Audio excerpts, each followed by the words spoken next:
This is a pocket flute in the key of A minor, and it is made out of quilted maple. And it also has a piece of turquoise that is inlaid inside of it. Quilted maple is an interesting wood. It's a very hard wood, but it comes in a lot of variations. So even, you never know exactly. They're all very different. You need to know that. It's the variation. Some of them have more stripes. One has a little bit less. Sometimes have a really intense amount of stripe in here and very little on this side. So it really is.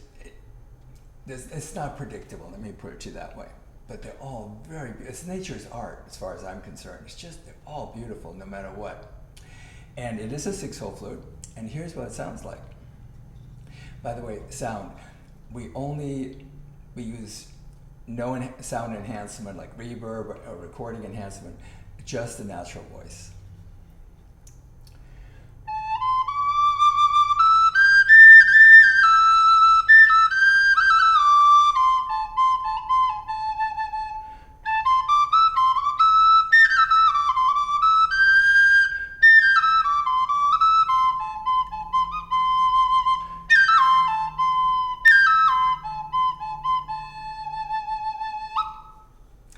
It has a very piercing, very dense, and it's a very high pitched sound, which is first of all, it's very portable. That's the fun part. But if you're going to like drum circles or where there's you know it's going to be a more sound fulfilling environment, you might want to take a very high pitched flute because it'll cut right through all that.